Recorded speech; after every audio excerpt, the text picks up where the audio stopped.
Hey guys, welcome back to my YouTube channel. बीनी ने आखिरकार रहील को और उसकी महबूबा को मार दिया। बीनी जेल चली जाती है, पुलिस के हवाले हो जाती। आज की इस वीडियो में आप लोगों को बताएंगे कि बीनी के आगे जाकर उसके साथ क्या होगा या कौन सी उसे जाकर सज़ा मिलेगी। तो जल्दी से हमारे चैनल को सब्सक्राइब कर दें और साथ में लगे बेल आइकन बटन को लास्ट में प्रेस कर दें ताकि नई से नई आने वाली वीडियो की नोटिफिकेशन आप लोगों को आसानी के साथ मिल सके। बीनी ने रहील और उसकी महबूबा को उसी वक्त ही गोलियां मारकर उससे ख़त्म कर दिया, लेकिन जैसे ही पुलिस को पता चलता है तो फ़ौरन बीनी को पुलिस उठाकर ले जाती है। यहाँ पर बीनी बड़ी परेशान हो जाती है क्योंकि उसने एक आज़ाद तौर पर ज़िंदगी गुजारी है और जब जेल में जाती है, थाने में जाती है, तो उसका वहाँ पर दम घुटने लग जाता है और उसे अपनों की याद आना शुरू हो जाती है। सैमा बेगम और मोहसिन ने अलहदा घर लिया, बड़ा अच्छा घर लिया। सैमा बेगम के पास पहले भी पैसे जमा थे और उसने जो घर बेचकर उसके पास पैसे आए थे तो उन्होंने बहुत ज़्यादा खूबसूरत घर लिया जो सैमा की ख्वाहिशात के मुताबिक था। वहाँ पर सैमा बेगम अपनी बहन और अपनी माँ को इनवाइट करती है। वहाँ पर अरूसा और आबदा बेगम उसके घर जाती हैं, उससे मुबारकबाद देने के लिए वहाँ पर जाते हैं। जैसे ही वहाँ पर सैमा बेगम इनको देखती है तो खुशी के साथ खिल उठती है, उनके सामने अपने घर की तारीफें करना शुरू कर देती है। वहाँ पर उनके लिए चाय बनाकर लेकर आती है। जैसे चाय बनाकर आती है तो मोहसिन को कहती है कि आपने इन लोगों को क्या मेरी टीवी नहीं दिखाई? माँ जी, हम लोगों ने बहुत बड़ी टीवी ले ली है, बहुत बड़ी स्क्रीन ले ली है, कम से कम उसका साइज़ 50 इंच है। वो पहली दफ़ा अपनी सारी चीज़ें देख रही थी तो इस वजह से वो बड़ी खुशी के साथ अपनी माँ को बता रही होती है। माँ तो माँ होती है, जैसी अपनी बेटी की ये सारी खुशियाँ देखती जा रही होती है तो वो अंदर से बहुत ज़्यादा खुश होती है। साथ में मोहसिन को कहती है कि तुम ऐसा करो कि अभी टीवी चलाओ, इनको टीवी दिखाओ, कोई प्रोग्राम वगैरह दिखाओ। जैसे वो टीवी चलाते हैं तो वहाँ पर ख़बर चलना शुरू हो जाती है कि बीनी नाम की लड़की ने अपने शौहर और उसके साथ जो महबूबा थी उन दोनों को कत्ल कर दिया। जैसे ये सब सारे सुनते, आबदा बेगम ये बात सुनती है तो अपने मुंह के ऊपर हाथ रख लेती है और अरूसा ये बात सुनती है तो अरूसा के पांव तले ज़मीन निकल जाती है क्योंकि अरूसा को ये सब कुछ नहीं देखना चाहिए था। उसे पता था कि बीनी के साथ ऐसा होना है, लेकिन उसके साथ अंदर से बड़ी हमदर्दी थी। उसे अंदर से चाहती थी कि बीनी को बार बार समझाने की पूरी कोशिश कर रही थी कि बीनी तुम अपने आप को संभाल लो, लेकिन बीनी ने वहाँ पर अपने आप को कोई भी नहीं संभाला। सैमा बेगम तो अंदर से खुश हो जाती है कि शुक्र है इसके साथ ऐसा हो गया, इसके साथ ऐसे ही होना चाहिए था। इसको बार बार हम लोग मना कर रहे थे या अरूसा इसको मना कर रही थी लेकिन इसने बात नहीं मानी थी, तो आज इसके साथ ये सब कुछ होकर ठीक हुआ। दूसरा, इस बात पे भी वो बहुत ज़्यादा खुश है क्योंकि इससे सज़ा मिलेगी। यही लड़की थी जो इसे अपनी जायदाद का इन लोगों को हिस्सा नहीं दिलवाना चाहती थी।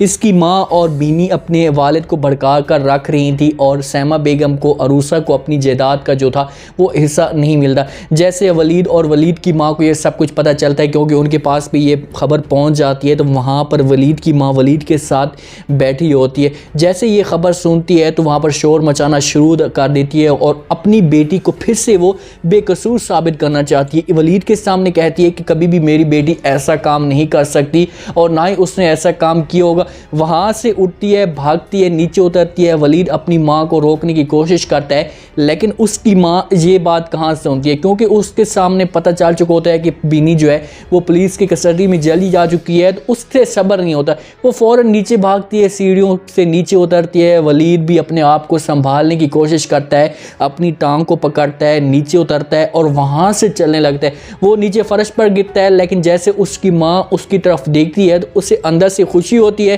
कि मेरा बेटा चलना शुरू कर चुका है। लेकिन जब बीनी वाले उसके ख्यालात में जहन आते हैं कि मेरी बीनी के साथ बहुत ही बुरा हो रहा होगा तो वहाँ पर फिर से वो शोर मचाना शुरू कर देती है। वलीद को बार बार ये भी कह रही होती है कि ये सब कुछ रहील का किया करता होगा, अच्छा हुआ रहील के साथ ऐसा हुआ, मेरी बीनी कभी भी ऐसा काम नहीं कर सकती।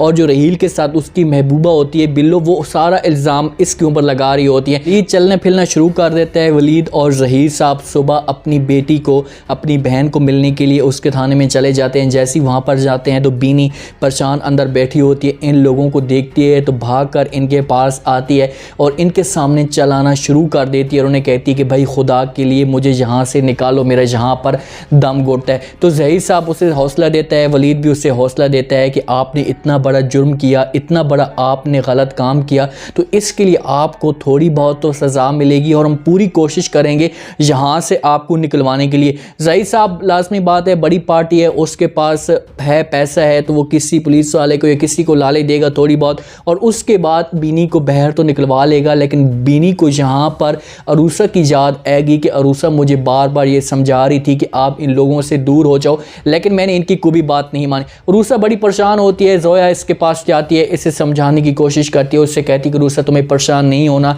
जो कुछ भी बीनी के साथ हुआ या जो कुछ भी रहील के साथ हुआ बहुत ही अच्छा हुआ, इन लोगों को अब सज़ा मिल चुकी है, लेकिन तुम्हें इस बात पे परेशान नहीं होना कि तुम्हारी जो असलियत है वो किसी और तरीके से वलीद के सामने और ज़हीर साहब के सामने आ जाएगी। क्योंकि अरूसा इस बात पे परेशान होती है कि अब रहील तो चला गया है, तो मेरी जो असलियत है, मेरे ऊपर जो इल्ज़ाम लगाया जा रहा है या मेरे ऊपर जो दाग लगाया जा रहा है, ये मैं इन लोगों के सामने कैसे लेकर आऊँगी कि ये जो दाग या ये जो इल्ज़ाम है ये झूठे हैं। इस बात पे भी जोया उसे समझाने की कोशिश करती है, उससे कहती है कि तुम्हें परेशान नहीं होना, कोई ना कोई हाल ज़रूर निकल आएगा कि तुम्हारे सारे राज अब वलीद के सामने आ जाएंगे कि मेरी बेगम ने ऐसा काम बिल्कुल भी नहीं किया।